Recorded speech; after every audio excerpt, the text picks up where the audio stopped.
Hello दोस्तों, स्वागत है आपका मेरे यूट्यूब चैनल परीक्षा प्लान में। तो कैसे हैं आप लोग? आई होप अच्छे होंगे।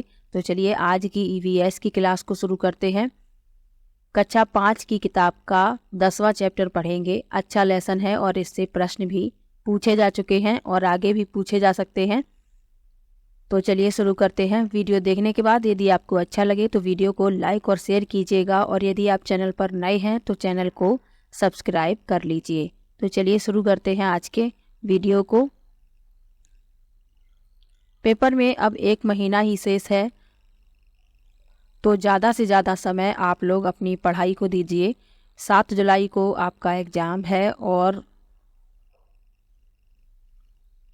जून शुरू हो गया है। 2 जून आज हो ही गई है, तो लगभग 30 दिन मानकर चलिए। तो जो भी आपने पढ़ लिया है उसको रिवाइज कर लीजिए। जो भी आपको लगता है कि कुछ छूटा है या कोई टॉपिक आपका छूटा हो उसको भी रिवाइज कर लीजिए। एग्ज़ाम से पहले आपको ये नहीं लगना चाहिए कि कोई टॉपिक मेरा छूटा है, मैंने उसको पढ़ नहीं पाया। ऐसा आपके दिमाग में बिल्कुल नहीं आना चाहिए, क्योंकि उसके पहले आप लोग पूरा सिलेबस कंप्लीट कर लीजिए। अभी 30 दिन है और ये 30 दिन आपकी ज़िंदगी बदल सकते हैं। तो अभी भी आप सीरियस हो जाएंगे तो आपका एग्ज़ाम क्लियर हो जाएगा। और मैंने भी ईवीएस के पीवाईक्यू यानी प्रीवियस ईयर के क्वेश्चन सभी करवा दिए हैं। ऑफलाइन जितने भी पेपर हुए हैं 2011 से लेकर जनवरी 2024 तक मैंने ईवीएस के सभी प्रीवियस ईयर के क्वेश्चन करवा दिए हैं। इसके अलावा हैंड रिटन नोट्स से तो मैं आप लोगों को पढ़ा ही रही हूँ, और ईवीएस पेडागोजी की भी एक वीडियो आ चुकी है। और ईवीएस पेडागोजी के जितने भी इम्पोर्टेंट क्वेश्चन बनेंगे मैं सभी आप लोगों को करवा दूंगी। इसके अलावा यदि आप एसएसटी के लिए तैयारी कर रहे हैं, पेपर 2 एसएसटी के लिए, तो एसएसटी के सभी प्रीवियस ईयर के क्वेश्चन मैंने करवा दिए। ऑफलाइन पेपर के और कुछ ऑनलाइन वाले पेपर भी करवाए हैं। इसके अलावा एसएसटी की प्रैक्टिस भी मैंने करवा दी है। लगभग 13 वीडियो एसएसटी की प्रैक्टिस की आ चुकी हैं। इसके अलावा क्लास 6 to 8 जियोग्राफी मैंने कंप्लीट पढ़ा दी है, और क्लास 6 to 8 हिस्ट्री भी कंप्लीट होने जा रही है।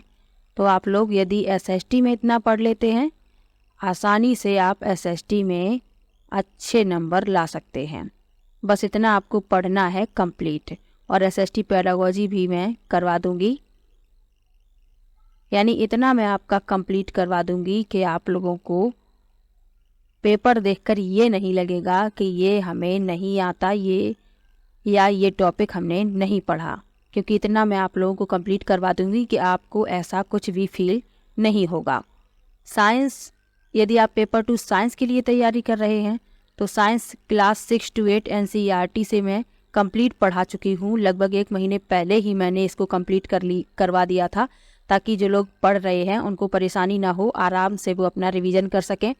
और प्लेलिस्ट मैंने इसकी बना दी है, तो आप लोगों को वहाँ पर सभी वीडियो एक साथ मिल जाएंगे। साइंस के सभी पीवाईक्यू मैंने करवा दिए हैं। ऑफलाइन और कुछ ऑनलाइन वाले पेपर भी मैंने करवाए हैं। इसके अलावा साइंस की प्रैक्टिस की भी लगभग 13 वीडियो आ चुकी हैं, जिसमें मैंने इम्पॉर्टेंट क्वेश्चन लिए हैं। और साइंस पेडागोजी की भी एक वीडियो आ चुकी है, और ये वीडियो भी कंटिन्यू मैं आपको दूंगी। और जितने भी साइंस पेडागोजी के इम्पॉर्टेंट क्वेश्चन बनेंगे उन सभी को मैं सॉल्व करवा दूंगी। तो इतना तो मैंने करवा ही दिया है। जो लोग भी मेरे चैनल से जुड़े हैं तो वो आसानी से पास हो जाएंगे, इतना मैंने करवा दिया है। और आगे अभी 30 दिन शेष हैं, तो इन 30 दिन में मैं जितने भी इम्पोर्टेंट क्वेश्चन बनेंगे उन सब का मैं रिवीजन भी करवाऊंगी। साइंस का भी रिवीजन करवाऊंगी इम्पोर्टेंट क्वेश्चन का, एसएसटी का भी करवाऊंगी, ईवीएस का भी करवाऊंगी। यानी कि जो लोग भी मेरे चैनल से जुड़े हैं उनके लिए मैं हर वो कोशिश करूंगी, हर संभव प्रयास करूंगी, ताकि उनके जो भी सब्जेक्ट हैं, जिनका साइंस है, जिनका एसएसटी है, तो उनके अच्छे नंबर आ सकें और वो इस बार सीटेट को क्लियर करके ले जाएं। क्योंकि जिनका एसएसटी होता है उनको सबसे ज़्यादा प्रॉब्लम एसएसटी में ही होती है, क्योंकि ये 60 नंबर का पूछा जाता है। और जो मैथ और साइंस से हैं उनका भी ये वाला पोर्शन 60 नंबर का होता है। तो साइंस मैंने इतना करवा दिया है कि यदि इतना आपने पढ़ लिया तो साइंस में आसानी से आप 25+ ला सकेंगे। और यदि एसएसटी के लिए तैयारी कर रहे हैं तो एसएसटी में यदि आपने इतना पढ़ लिया तो 45+ आसानी से आप ला सकेंगे। तो इतना मैं करवा दूंगी आप लोगों को कि आप लोग आसानी से इस बार सीटेट क्लियर कर ले जाएं। तो चलिए आज की वीडियो को शुरू करते हैं। ये तो मैंने इसलिए बता दिया कि आप लोगों को जानकारी मिल जाए कि कितना मैंने कंप्लीट करवा दिया है, कितना बचा है। एसएसटी में पॉलिटी पहले मैंने पूरी पढ़ाई थी कंप्लीट, उसकी प्लेलिस्ट बनी हुई है। इस बार अभी मैंने पॉलिटी नहीं कराई है, लेकिन मैं पॉलिटी को करवाऊंगी। या तो मैं इम्पोर्टेंट 1 लाइनर करवाऊंगी या मैं पॉलिटी के लिए कुछ भी नोट्स बना के जो कुछ भी संभव होगा मैं करवाऊंगी, लेकिन पॉलिटी में करवाऊंगी। अभी थोड़ा समय नहीं है। अभी मैं इतने वीडियो आप लोगों को दे रही हूँ। ईवीएस का एक हैंड रिटन नोट्स का वीडियो आता है, ईवीएस पेडागोजी का वीडियो आता है, हिस्ट्री का कुछ चैप्टर बचे हुए थे तो हिस्ट्री की वीडियो आती है, साइंस पेडागोजी की वीडियो आती है। तो इतने वीडियो मैं आप लोगों को दे रही हूँ। इसके पहले जो भी कंप्लीट मैं करवा चुकी हूँ सबकी मैंने प्ले लिस्ट बना दी है आप लोगों को, वहाँ पर सभी वीडियो मिल जाएंगी। साइंस की प्ले लिस्ट बनी हुई है, प्रीवियस ईयर के क्वेश्चन की, एसएसटी की प्ले लिस्ट बनी हुई है, साइंस एनसीईआरटी की प्ले लिस्ट बनी हुई है, ज्योग्राफी एनसीईआरटी की प्ले लिस्ट बनी हुई है। इन सब की प्ले लिस्ट बनी हुई है। ये सभी वीडियो आपको वहाँ पर एक साथ मिल जाती हैं। तो चलिए अब आज की वीडियो को शुरू करते हैं। ये चर्चा मैंने इसलिए कर ली क्योंकि जिन लोगों को भी पता नहीं है तो उन लोगों को भी पता चल जाए कि कितना मैंने कंप्लीट करवा दिया है। तो चलिए अब आज की ईवीएस की क्लास को शुरू करते हैं। तो पाठ 10 है बोलती इमारतें। अच्छा लेसन है और इससे प्रश्न पूछा जा चुका है। यदि आपने प्रीवियस ईयर के पेपर देखे हैं तो आपको पता होगा कि इससे कितने प्रश्न पूछे जा चुके हैं। एक तो प्रश्न यही पूछा जा चुका है कि गोलकोंडा का किला किसने बनवाया। एक प्रश्न ये पूछा जा चुका है कि गोलकोंडा किले के निर्माण में किस वंश का सहयोग है। इस तरीके से भी प्रश्न पूछा गया है। और एक प्रश्न ये पूछा गया है कि गोलकोंडा के किले में जो तोप मिली है उस तोप को कांसे से बनाया गया है, तो कांसा किसकी मिश्र धातु है। प्रश्न इस तरीके से भी पूछा गया है। तो यदि आपने प्रीवियस ईयर के पेपर देखे हैं तो आपको पता होगा कि प्रश्न जो है इस लेसन से पूछे जा चुके हैं। तो चलिए पढ़ लेते हैं। तो एक ही टॉपिक इसमें है गोलकोंडा किला और इसी किले के बारे में महत्वपूर्ण तथ्य हैं। एक छोटा सा टॉपिक और इसमें दिया गया है म्यूजियम, तो म्यूजियम के बारे में भी बता देंगे। सबसे पहले पढ़ लेते हैं गोलकोंडा के किले के बारे में। तो लिखा है गोलकोंडा किला हैदराबाद में स्थित है। हैदराबाद जो है तेलंगाना की राजधानी है वर्तमान में। तो आपको याद रखना है कि गोलकोंडा जो किला है वो हैदराबाद में स्थित है। इस किले का निर्माण 13वीं शताब्दी में काकतीय वंश ने कराया था।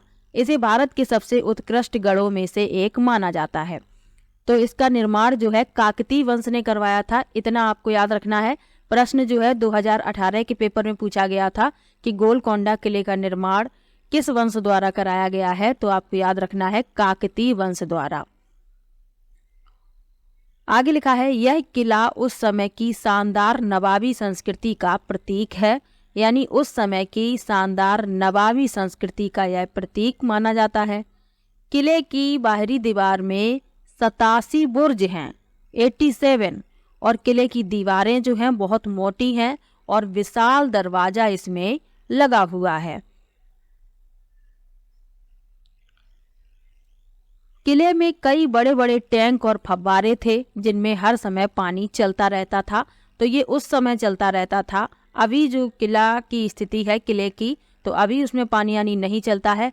यदि आप लोगों को डिटेल में किले के बारे में पढ़ना है तो एनसीईआरटी क्लास 5th ईवीएस की बुक में 10वां चैप्टर है, आप लोग पढ़ सकते हैं। उसमें डिटेल में बताया गया है कि शुरुआत में जो किला था वो मिट्टी का बनाया गया था, उसके बाद उसमें परिवर्तन हुआ। किले की दीवारें जो हैं बहुत मोटी हैं, किले का दरवाज़ा बहुत बड़ा है, दीवार में 87 बुर्ज हैं। इस तरीके की जो भी महत्वपूर्ण तथ्य हैं उसमें बताए गए हैं, लेकिन जिनसे प्रश्न बनते हैं वो मैंने यहाँ पर लिखे हुए हैं।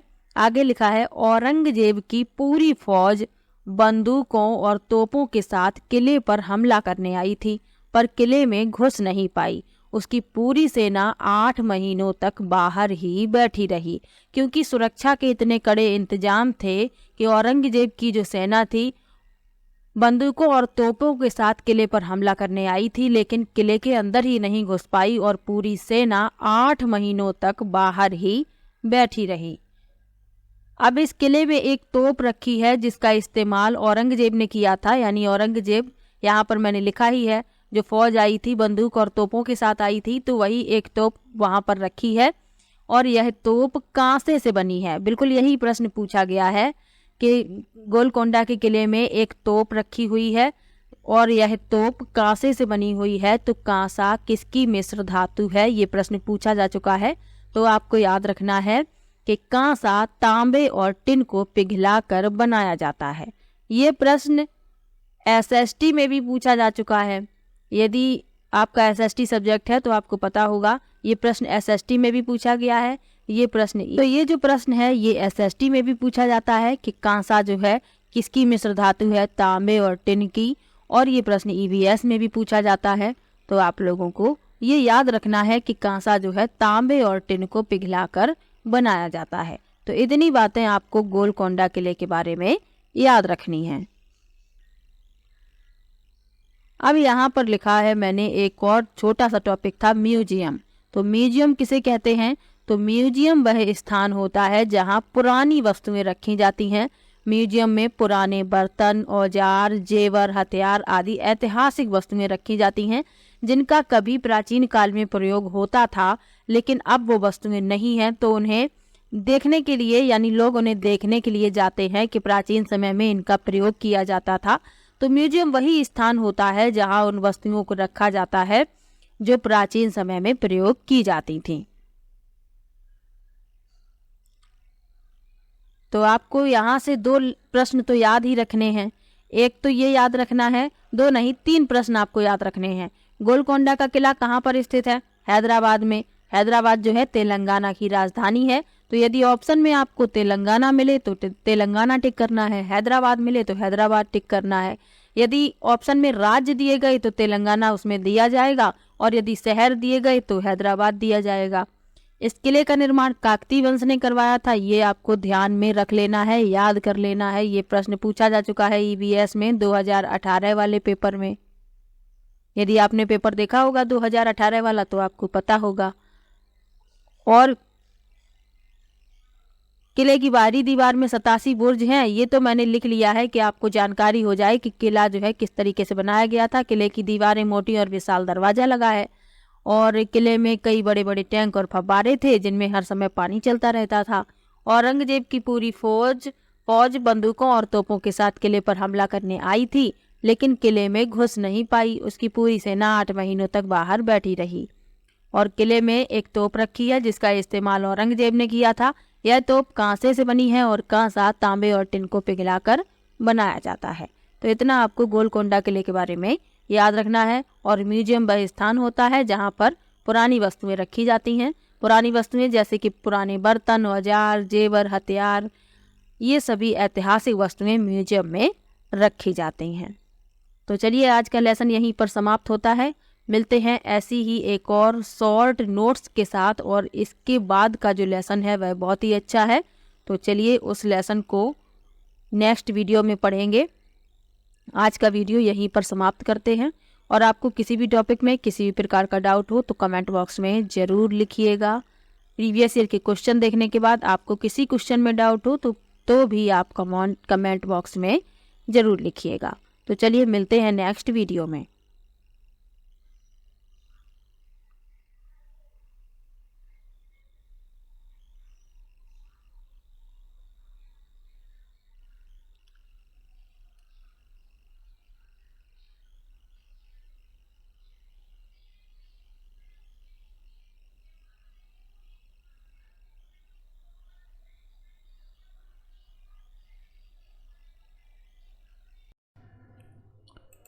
वीडियो कैसा लगा कमेंट बॉक्स में ज़रूर बताइएगा। वीडियो को लाइक कीजिए, शेयर कीजिए और चैनल को सब्सक्राइब कर लीजिए। मिलते हैं नेक्स्ट वीडियो में, तब तक के लिए बाय बाय।